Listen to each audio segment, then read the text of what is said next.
Hello guys! Hello friends! Olá pessoal!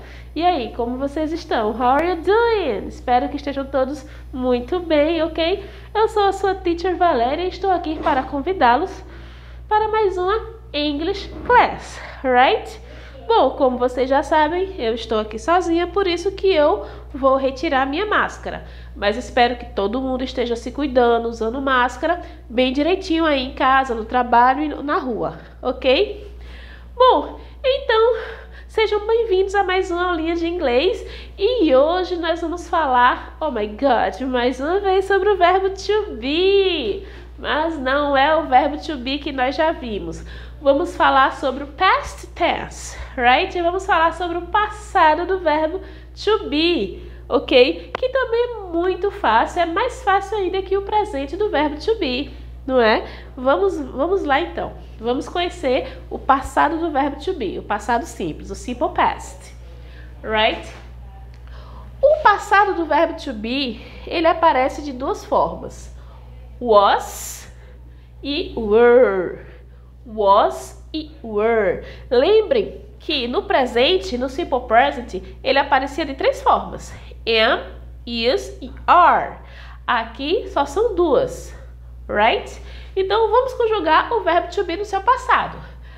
I was, you were, he, she, it was, we were, you were, they were. Então a gente está percebendo aqui que a gente vai usar a forma was para a primeira pessoa do singular e a terceira pessoa do singular. Todas as demais pessoas nós vamos usar were, ok? Were. Cuidado para não confundir com where, que é onde, certo? Veja só, where significa onde, né? É aquela palavra interrogativa que nós colocamos no início das perguntas. E o were, né? Veja que é um som mais fechado, mais rápido. Were, certo? É aqui o passado do nosso verbo to be, certo? Então, I was, né? É o passado do verbo to be. Eu estava, eu era, ok? E como se comporta esse verbo? Vamos colocar aqui alguns exemplos. Por exemplo, I was sad. I was sad. I was sad yesterday. Eu estava triste ontem, né? Ontem eu estava triste por algum motivo. I was sad. Ok? E como seria a negativa, né? Como seria a negativa disso aqui? I wasn't sad. Olha aí. I wasn't sad. Eu não estava triste. Eu também poderia falar I was not sad. Ok, gramaticalmente estão ambas corretas. Mas é aquele negócio, na informalidade, na oralidade, a gente contrai tudo que a gente fala, certo? Então, I wasn't sad. Eu não estava triste. Ok? A mesma coisa. You were happy. Certo? Você estava feliz. Se eu quero negar, certo? Eu posso you weren't happy. Você não estava feliz, ok? E para fazer uma pergunta, certo? É a mesma coisa do simple present, é só trocar de lugar, ok? Só trocar de lugar. Por exemplo, vou dar um exemplo aqui. Were you sad? Were you sad yesterday? Você estava triste ontem? Né? Você estava triste ontem? Se você estava, você vai responder usando o quê? As short answers. Do jeito que tem as short answers para o simple present, para o presente simples, nós também temos as short answers para o past, né? Para o passado. Então eu posso responder sim, eu estava. Yes, I was. Veja só, que eu perguntei com were, porque eu perguntei se você estava, certo? You were. Então, como é uma pergunta, eu troco. Were you sad? Você estava triste? Eu vou responder sim, eu estava. Então, se eu for responder eu vou usar was. Yes, I was. Sim, eu estava. E para que eu negue, para que eu negue, certo? Eu quero dizer, não, eu não estava. No, I wasn't. No, I wasn't. Não, eu não estava. Ok? Veja que ele se comporta da mesma forma, né? Da mesma maneira do presente, certo? Só que aqui nós mudamos as palavras, porque no presente, am, is, are. No passado, was ou were. Ok? Isso é apenas com o verbo to be, né? Vamos relembrar que o verbo to be, ele é um verbo estudado separado de todos os outros, ok? Ele é um verbo bastante importante, mas também bastante solitário, right? Ele é estudado separado de todos os outros verbos da língua, ok? E os demais verbos da língua, como é que eles se comportam no passado, não é? Vamos ver agora também, ok? Bom, os demais verbos da língua, gente, eles não são fortes, eles não têm essa força, essa capacidade como o verbo to be tem, tanto no singular, tanto no presente como no passado, de fazer a pergunta, de possuir suas próprias short answers, né? De ser capaz de negar sem precisar de auxílio, sem precisar de nada. Os outros verbos da língua, eles não têm essa capacidade. Eles precisam aí de uma ajudazinha, né? Então vamos descobrir hoje. Olha só, nós também temos que aprender, né, o passado de alguns verbos. Pois é. Em inglês, como isso funciona, né? Em inglês, o passado dos verbos, o passado pode ser regular ou irregular, certo? O que é um passado regular? O que é um verbo regular? Um verbo, ele é regular quando o seu passado termina em ed, certo? Não tem exceção, ok? Um verbo, ele é regular quando o seu passado termina em ed. E ele é irregular quando não termina em ed. Olha aí, veja como é fácil. Por exemplo, o verbo play. Play, jogar, brincar, tocar. O passado do verbo play é o verbo played. Veja que ele é regular porque ele terminou com as letrinhas ed. Por exemplo, o verbo dance. Veja aqui, deixa eu colocar aqui o verbo to dance. Por exemplo, dance. Ele é regular, certo? Ele vai terminar em ed, mas ele já possui a letrinha E, então basta acrescentar a letrinha D, ok? Então, o verbo to dance, ele é um verbo regular. O verbo work, trabalhar, é só acrescentar ed, worked. Então, ele também é um verbo regular. Então, todos os verbos são regulares quando terminam em ed e ponto final. E quando o verbo é irregular? Quando ele não termina em ed. Por exemplo, o verbo go, to go, que é o verbo ir. O verbo go, o passado dele é went. Veja que ele é totalmente diferente, não é? Ele não termina em ed, ele é totalmente diferente. E pode ser totalmente diferente, só não pode terminar em ed. Caso termine em ed, ele é regular. Então, go, ele é um verbo irregular.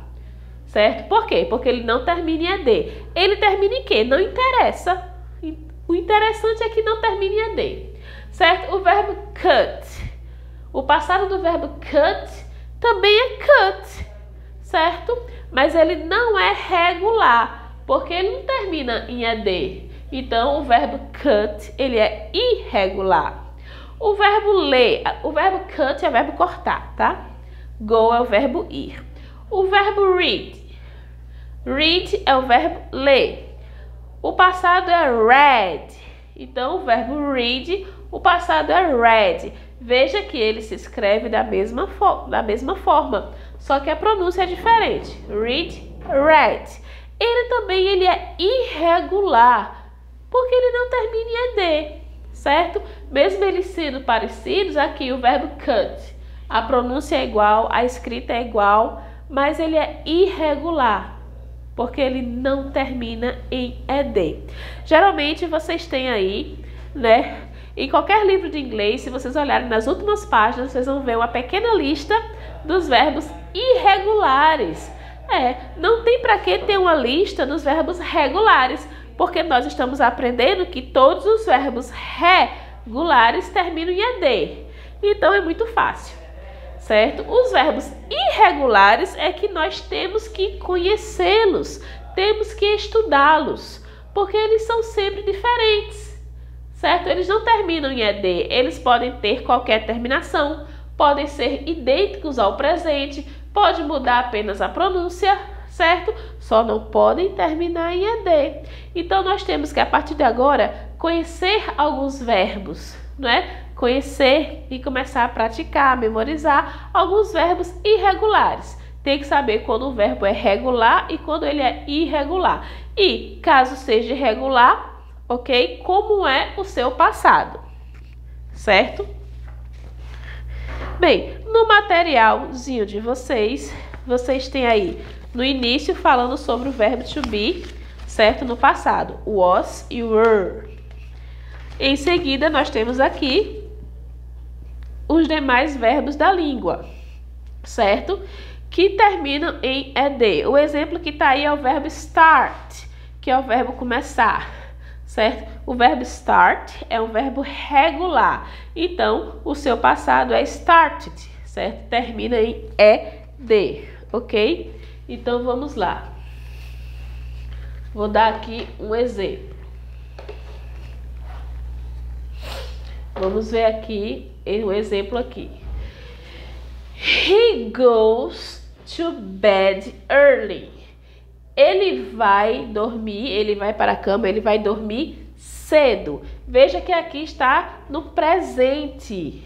Veja que a marca da terceira pessoa, né? A terceira pessoa do simple present, ela tem que ter um S, não é isso? Então aqui acrescentou S porque termina em O. Então, he goes to bed early. Ele vai dormir cedo. Se eu quiser transformar essa frase no passado, qual é o passado de go? Went. Ele dormiu cedo. Ok? Ele dormiu cedo. É só trocar o go pelo went. E veja que no passado não existe terceira pessoa com S. Isso é uma característica, uma marca do presente. Ok? Então, he went to bed early. Ok? E se eu quiser passar essa frasezinha aqui, que já está no passado, para o passado negativo, como nós podemos negar? Nós não podemos usar o do you does, porque o do you does são auxiliares do presente, mas vamos poder usar o did. Vamos poder usar o did, certo? Esse did aqui vai ser aquela palavrinha que vai nos ajudar no passado. Então, ele dormiu cedo, né? He went to bed early yesterday. Ele dormiu cedo ontem. E como eu quero negar, eu vou negar usando o did. He didn't, olha aí, he didn't go to bed early. Ele não dormiu cedo. He didn't go to bed early. Ele não dormiu cedo. Veja que se eu usei aqui, ó, o did, né, que já indica que é passado, o verbo volta para o seu estado normal, right? Eu não preciso dizer que, ó, aqui é passado e também aqui é passado, certo? Se eu usei o did, que vocês estão sabendo que o did é aquela palavrinha que vai nos auxiliar no passado, certo? Então, eu não preciso que o verbo também esteja no passado, porque aqui já está indicando que é passado. Eu consigo identificar que a frase está no passado por essa palavrinha aqui, did, certo? E será essa mesma palavrinha que eu vou utilizar nas short answers, certo? Como é que eu faço uma short answers na afirmativa usando did? Como é que eu digo sim no passado? Yes, I did. E como é que eu digo na negativa? No, I didn't. Ok? Vamos passar aqui uma frase do presente, certo? Presente negativo para o passado negativo. We don't like onions. Nós não gostamos de cebolas, certo? Veja que eu sei que está no presente porque eu estou usando o auxiliar do. Mas agora o que é que eu faço? Eu quero passar para o passado. O que é que eu faço? Vou usar o didn't. Não esqueçam que é o passado negativo. We didn't like onions. Nós não gostávamos de cebolas. Right? Bom, aqui nós temos mais alguns exemplos. We watched the news last night. Nós assistimos às notícias a noite passada. Veja que watch, que é o verbo assistir, ele é regular, porque termina em ed. Então fica we watched the news last night. Ok? Se eu quero negar, ok? Ele vai perder o seu ed. We didn't watch the news last night. Veja que ele perde o ed porque já possui o did na frase. Ok? Veja que aqui eu coloquei uma pequena lista dos verbos irregulares para que vocês comecem a se acostumar com eles. Ok? E aqui nós temos uns exemplos, certo? Esse exercício aqui, gente, é muito interessante, certo? Escreva as frases, certo? Vocês vão transformar do presente para o passado. Foi exatamente isso aqui que eu fiz, do presente para o passado. Vejam aí essas frases que nós podemos, na próxima aula, nós vamos continuar aprendendo mais sobre o passado, ok? E eu quero que vocês mandem para mim um vídeo falando sobre o que vocês fizeram last night. Yes, eu quero saber o que é que vocês fizeram ontem à noite, ok? Podem usar a imaginação. Manda um vídeo, um áudio para mim dizendo o que é que vocês fizeram a noite passada, right? Kisses and bye bye!